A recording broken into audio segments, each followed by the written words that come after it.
saw the way the American president travels. I shook my head. When he leaves the White House, the Marine One carries him to the airport. That's a military helicopter. And when the Marine One is flying, there are more than 6 F-35 aircrafts that escort it. What they call F-35, one is worth over $40 million. One F-35, 6 escorts the Marine One in case anybody wants to mess up. And when he's flying, there's perimeter coverage. No aircraft moves. Everywhere is frozen before he takes off and until he lands. Go study about F-35. These are 5th generation aircrafts. They have what they call avionics. Stealth avionics. You know what it means? Radar don't dictate them. When they pass, you will know until they destroy you. When they return to base, you will hear that they destroyed you. Radar can't dictate. They just pass, cause havoc and go. And then when he gets to the airport, he enters the Air Force One. They escort. Now, any nation he's going, all his cars, the C-25 Globemaster carries them. So if he's coming to your country, there's no car in your country that can drive him. So they have to bring the Cadillac One or the Beast, 2 of them with 6 other vehicles into your country. The cars will land, wait, then he lands. And then when he's landing, your airport is frozen. He lands, any street is passing 15 minutes to 30 minutes, nobody passes. So if the road passes in front of your house, either you go early or you are locked away in your country. Because the president of another country is passing. Is that the person that will say, I love you and leave the throne for you? No. Now, the one we are talking about is greater than all the presidents in the world combined.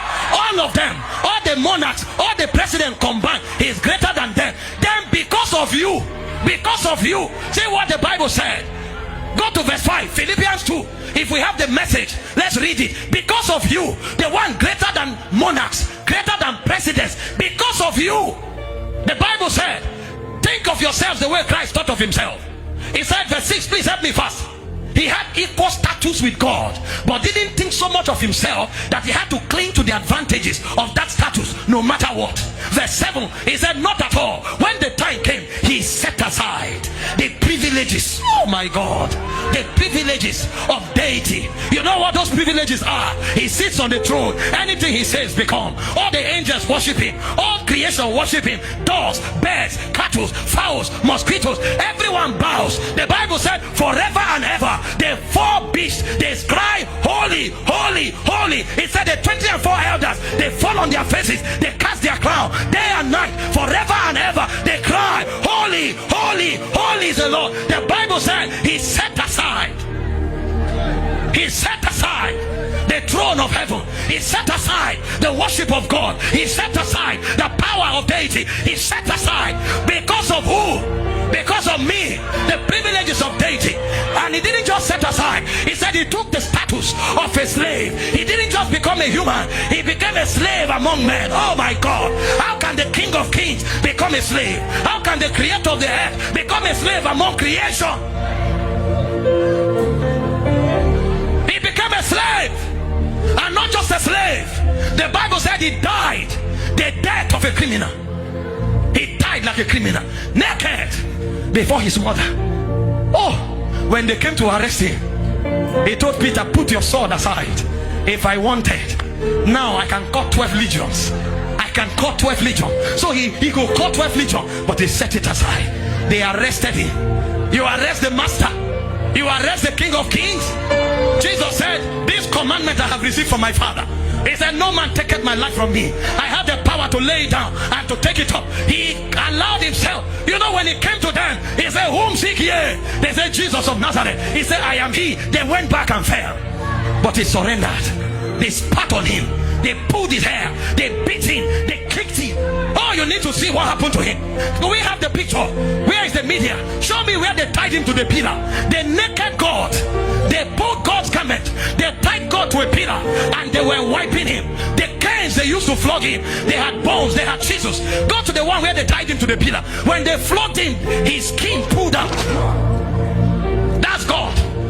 When you watch Mel Gibson, they tie clothes on him, he was naked. Everywhere they flog God, the skin peels. How can creator be molested by creation?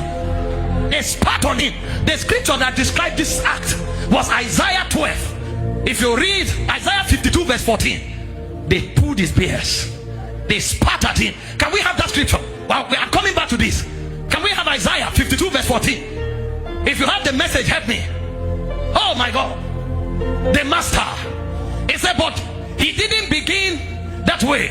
At first, everyone abhorred him. You know what abhorring means? Disdain. He said they abhorred him. They said he didn't even look like a human. When they finished dealing with him, even a pig looked better than him. They ruined his face. They disfigured him beyond recognition. So when they finished punishing him, when you saw him, you asked, what creature is this? What is this animal? He didn't look like a human being. He was disfigured.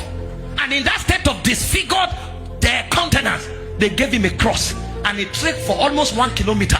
God was helpless. God fell 3 times. God. People were looking and mocking. People wanted to help God. Some were cleaning his face. God. And the Bible called it love. That's why Jesus said, no love is greater than this, that a man lays down his life for you.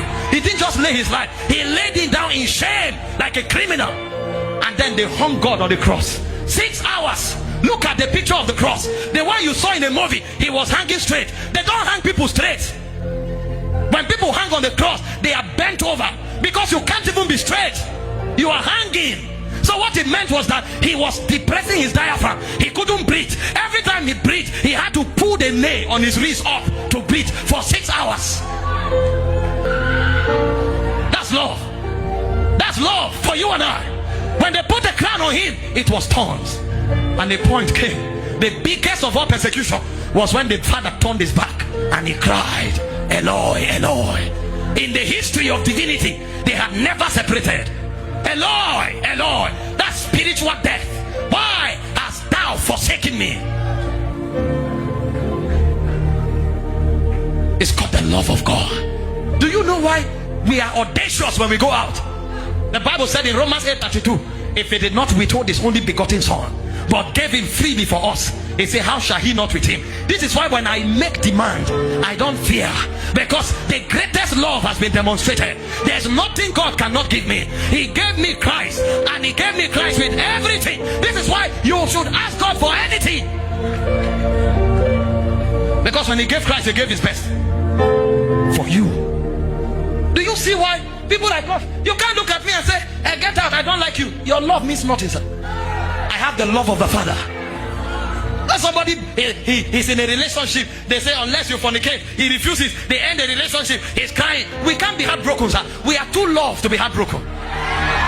Too loved. Too loved. Too loved to be heartbroken. Too loved. You sacked me from a job. I'm not crying, sir. I'm too loved. You lost me. It's a revelation of the cross. This is what I mean to God.